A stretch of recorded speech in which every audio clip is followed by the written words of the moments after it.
जिस तरह से छत्तीसगढ़ के विभिन्न जिलों में अफीम की खेती के खुलासे लगातार हो रहे हैं, उसने एक बड़े सवाल को जन्म दिया है। क्या नशे का नेटवर्क अब गांव गांव तक पहुंच चुका है? इसी मुद्दे पर छत्तीसगढ़ में आम आदमी पार्टी ने प्रेस कॉन्फ्रेंस कर सरकार को सीधे कटघरे में खड़ा किया। पिछले कुछ दिनों से राज्य में हर जिले में को लेकर दुर्ग, रायगढ़ सहित अन्य क्षेत्रों में बड़े पैमाने में अफीम की खेती की जा रही है। करोड़ों रुपए का अवैध ध्यान भी हुआ, जब्ती भी हुई, गिरफ्तारी भी हुई। लेकिन सबसे बड़ा सवाल यह है कि यहाँ सबसे उतने लंबे समय से सरकार के मुंह में आंखें बंद थी। अभी तक किसी को दिखा नहीं कि अवैध अफीम की खेती चल रही है। इसके लिए अभी भी सरकार के पास कोई भी हमारे लिए जवाब नहीं। क्या हम केवल लापरवाही है या फिर किसी के पीछे बड़े नेटवर्क या संरक्षण का भूमिका है? जांच की जा रही है, ये सिर्फ आश्वासन दिया जा रहा है, लेकिन कुछ भी अभी भी ठोस जवाब नहीं जा रहा कि क्या हो क्या रहा है। प्रेस कॉन्फ्रेंस में प्रवक्ताओं ने दावा किया कि देश में नशे के मामलों में तेजी से बढ़ोतरी हो रही है। आंकड़े को बताते हुए प्रवक्ताओं ने कहा कि 2022 के मुकाबले 2023 में ड्रग्स से जुड़े मामलों में करीबन 58% की वृद्धि दर्ज की गई है। यानी कि नशे का जाल सिर्फ फैल नहीं रहा है, बल्कि तेजी से गहराता जा रहा है समाज में। राजधानी रायपुर में जारी बयान में पार्टी नेताओं ने कहा कि सरकारें नशे के खिलाफ और उनके नेटवर्क पर लगाम लगाने में नाकाम रही है।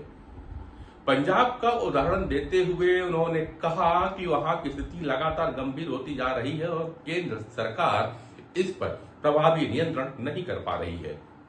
पंजाब में एक बहुत बड़ी रैली हुई, बीजेपी की रैली हुई, और जिसमें अमित शाह जी की ये पोस्ट उनके पेज पर है, जिसमें उन्होंने कहा है कि पंजाब में हमारी सरकार लाएं, हम 2 साल के अंदर पंजाब को नशा मुक्त करेंगे।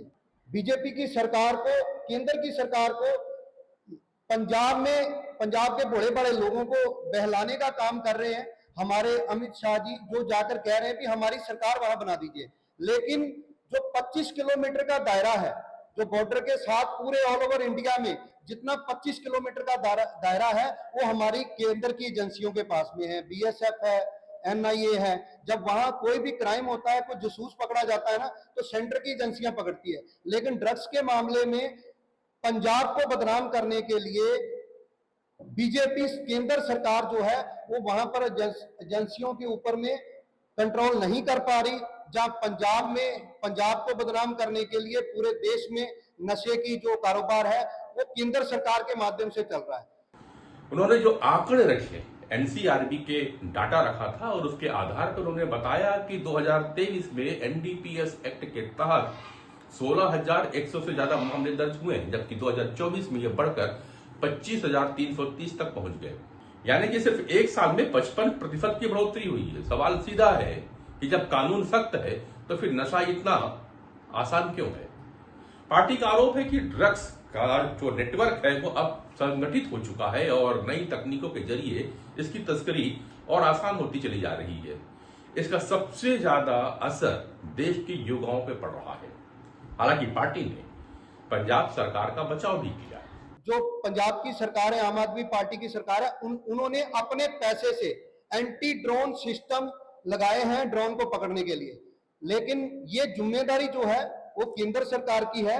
तो हमारी आम आदमी पार्टी पंजाब में भी इसके ऊपर बहुत बड़े पद्धर पर ड्रग्स के ऊपर काम कर रही है, लगातार ड्रग्स माफियों को पकड़कर अंदर कर रही है।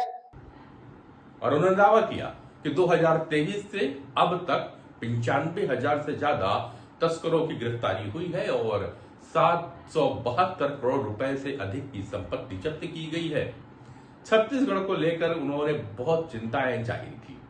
में अफगानिस्तान एक ऐसा देश है जहाँ पे अफीम की खेती सबसे ज्यादा अवैध तरीके से होती है। वो भाजपा हमारे छत्तीसगढ़ को भी अवैध खेती में, हमारे छत्तीसगढ़ का भी नाम हो अवैध खेती, अफीम की अवैध खेती में नाम कमाने में भाजपा का पूरा हाथ है। हमारा छत्तीसगढ़ जो धान का कटोरा कहा जाता है, उसको अफीम का कटोरा बनाने में भाजपा की सरकार पूरी तरीके से लगी हुई है। बोलिए, क्योंकि 5 जगह पकड़ा गया, और भी जगह कितने जगह पकड़ा जाएगा। क्योंकि मैं अभी हाल फिलहाल में कांकेर गई थी, तो वहां पे एक शौचालय की तरफ गया गवर्नमेंट का, उधर पे क्या पूरे ये जो होता भांग का पौधा उगा हुआ है। समझिए, आसपास खेत की जरूर है, तभी वहां पे पूरे पौधों के बीज लगे। तो हर जगह अवैध खेती हो रही है। सरकार जांच करवा नहीं रही, जहां पकड़ा गया वो पकड़ा गया, बट सामने आ गया तो आ गया खेल, नहीं तो पूरे छत्तीसगढ़ में अवैध खेती हो ही रही है। खास करके दुर्ग, रायगढ़ और बलरामपुर जिलों के जो आंकड़े अवैध गतिविधियों की आई और उस पर जो कार्रवाई हुई है, उसकी जो रफ्तार है, उस पर भी उन्होंने सवाल उठाया है। और आए दिन कुछ ना कुछ क्राइम रोज हो रहा है, रोज FIR हो रहा है। अगर इसको रोका नहीं गया तो बहुत जल्दी उड़ता छत्तीसगढ़ का नाम कहलाया जाएगा। और सरकार अगर इसमें कुछ एक्शन नहीं लेती है तो आम आदमी पार्टी बहुत जल्दी इस पे आंदोलन करेगी।